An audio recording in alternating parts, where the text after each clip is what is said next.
Assalamualaikum warahmatullahi wabarakatuh. Apa kabarnya anak-anak hari ini? Semoga selalu dalam lindungan Allah Subhanahu wa Ta'ala ya. Walaupun pembelajaran kita pada pagi hari ini berlangsung secara daring. Untuk mengawali pembelajaran kita pada pagi hari ini, alangkah baiknya kita membaca Al-Fatihah terlebih dahulu dan dilanjutkan dengan doa sebelum belajar. Kita mulai ya. A'udzu billahi minasyaitonir rajim. Bismillahirrahmanirrahim. Alhamdulillahi rabbil alamin. Ar-Rahmanir-Rahim. Maliki yaumiddin. Iyyaka na'budu wa iyyaka nasta'in. Ihdinas siratal mustaqim. Siratal ladzina an'amta 'alaihim ghairil maghdubi 'alaihim waladdallin. Amin. Bismillahirrahmanirrahim. Raditu billahi rabba wa bil islami dina wa bi Muhammadin nabiyya wa rasula. Rabbi zidni ilma warzuqni fahma. Amin ya rabbal alamin. Oke, sebelum pembelajaran kita mulai pada pagi hari ini, Ibu akan mengabsen terlebih dahulu. Untuk absennya, silakan untuk anak-anak absen melalui grup WhatsApp dengan mencantumkan nomor absen dan nama masing-masing ke grup WhatsApp. Selanjutnya, pembelajaran pada pagi hari ini akan kita laksanakan dan akan membahas mengenai proses masuknya Islam di Indonesia. Untuk lebih lanjutnya, silahkan lihat video berikut ini ya. Jalur masuknya Islam di Indonesia. Penyebaran agama Islam di Indonesia pada umumnya berlangsung melalui dua proses, yaitu yang pertama, penduduk pribumi berhubungan dengan agama Islam kemudian menganutnya. Yang kedua, orang-orang asing Asia seperti Arab, India, dan Cina yang telah beragama Islam bertempat tinggal secara permanen di satu wilayah Indonesia, melakukan perkawinan campuran dan mengikuti gaya hidup lokal. Setidaknya ada 4 teori yang akan kita bahas kali ini, yaitu mengenai Islamisasi awal di Indonesia, yaitu teori India, teori Arab, teori Persia, dan teori Cina. Yang pertama, teori Gujarat atau India. Teori ini dikemukakan oleh Piet-Napel, Mokwitty, Fatimah, dan seorang orientalis Belanda yang meneliti tentang Islam di Indonesia bernama Snoek Hurgorens. Ia mengatakan bahwa agama Islam baru masuk ke Nusantara pada abad ke-13 Masehi, yang dibawa oleh para pedagang dari Cambay, Gujarat, India. Memang sebagian besar sejarawan asal Belanda memegang teori bahwa Islam di Indonesia berasal dari anak benua India. Sementara seorang ilmuwan barat, Piet-Napel, yang mengaitkan asal mula Islam di Indonesia dengan daerah Gujarat dan Malabar. Menurutnya, orang-orang Arab bermazhab Syafi'i yang berimigrasi dan menetap di wilayah India yang membawa Islam ke Nusantara. Snoek Hurgorens kemudian mengembangkan teori ini.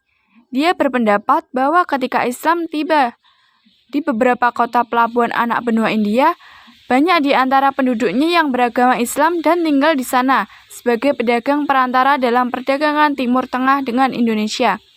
Lalu mereka datang ke dunia Melayu atau Indonesia sebagai para penyebar Islam pertama. Setelah itu disusul oleh orang-orang Arab. Dia mengatakan bahwa abad ke-12 sebagai periode paling mungkin dari permulaan penyebaran Islam di Indonesia. Piet-Napel adalah seorang orientalis dari Universitas Leiden, Belanda yang fokus pada manuskrip Melayu. Dia mengatakan bahwa Islam masuk ke Indonesia lewat pedagang dari Gujarat. Penjelasan ini didasarkan pada seringnya kedua wilayah India dan Indonesia disebut dalam sejarah Nusantara klasik. Dalam penjelasan lebih lanjut, Piet-Napel menyampaikan logika terbaik, yaitu bahwa meskipun Islam di Nusantara dianggap sebagai hasil kegiatan orang-orang Arab, Tetapi hal ini tidak berlangsung datang dari Arab, melainkan dari India, terutama dari pesisir barat, dari Gujarat dan Malabar.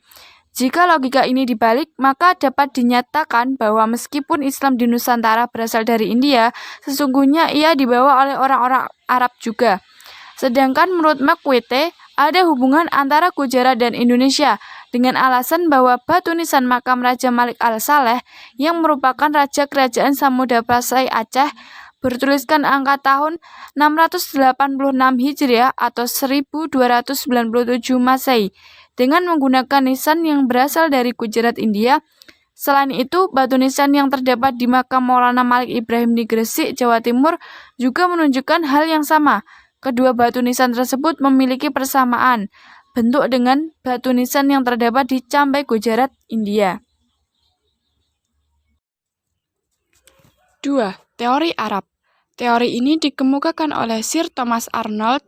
Ia berpandangan bahwa para pedagang Arab telah menyebarkan Islam ketika mereka menguasai secara dominan perdagangan Barat dan Timur sejak abad-abad awal Hijriah atau abad ke-7 dan 8 Masehi. Dalam sejarah masuknya Islam ke Indonesia, teori ini mengatakan bahwa Islam datang ke Indonesia secara langsung dari Arab, tidak melalui perantara bangsa lain. Beberapa bukti sejarah dikemukakan untuk menguatkan teori ini. Teori ini mengatakan bahwa Islam masuk ke Indonesia langsung dari Mekah atau Arab sebagai pusat agama Islam sejak abad ke-7. Salah satu sejarawan yang mendukung teori ini ialah Profesor Hamka. Dia menyatakan bahwa Islam sudah datang ke Indonesia pada abad pertama Hijriah atau abad ke-7 sampai 8 Masehi. Langsung dari Arab dengan bukti jalur perdagangan yang ramai dan bersifat internasional. Sudah dimulai melalui Selat Malaka yang menghubungkan dinasti Tang di Cina, Asia Timur, Sriwijaya di Asia Tenggara, dan Bani Umayyah di Asia Barat. Menurutnya, motivasi awal kedatangan orang Arab tidak dilandasi oleh nilai-nilai ekonomi, melainkan didorong oleh motivasi spirit penyebaran agama Islam. Dalam pandangan Hamka, jalur perdagangan antara Indonesia dengan Arab telah berlangsung jauh sebelum Tarik Masehi. Hamka berpendapat bahwa pada tahun 625 Masehi, berdasarkan sebuah naskah Tiongkok yang dicatat oleh pendeta Buddha It Sing yang melakukan perjalanan dari Kanton menuju India. Perjalanan tersebut menggunakan kapal Pose, dan pada tahun 674 Masehi ia singgah di Boga, yang sekarang dikenal dengan Palembang, Sumatera Selatan. Yang ketiga, teori Persia. Sejarawan Husain Jajaningrat adalah orang yang mengemukakan teori ini. Dalam teori ini dinyatakan bahwa Islam masuk ke Nusantara pada abad ke-13 Masehi di Sumatera yang berpusat di Samudra Pasai. Bukti-bukti bersama tersebut diantaranya adanya peringatan 10 Muharram atau Asyura atas meninggalnya Husain cucu Nabi Muhammad SAW di Karbala, yang sangat dijunjung oleh kaum Muslim Syiah di Iran atau Persia. Di Sumatera Barat, peringatan tersebut dengan upacara keranda tabut, yaitu mengarak keranda yang diatasnamakan keranda Husain dan disebut keranda tabut untuk dilempar di sungai. Sedangkan di Pulau Jawa ditandai dengan pembuatan bubur syuro. B. Adanya kesamaan konsep ajaran Sufisme yang dianut Syekh Siti Jenar dengan Al-Hajj, seorang sufi besar dari Persia. C. Penggunaan istilah bahasa Iran, Persia dalam sistem mengeja huruf Arab untuk tanda-tanda bunyi harokat. Contoh Jabar Fatah, Jar Kasroh, Pesdoma. D. Adanya persamaan batu nisan Maulana Malik Ibrahim tahun 1419 Masehi di Gresik dan Malik Al-Saleh 1297 Masehi di Pasai yang berasal dari Gujarat.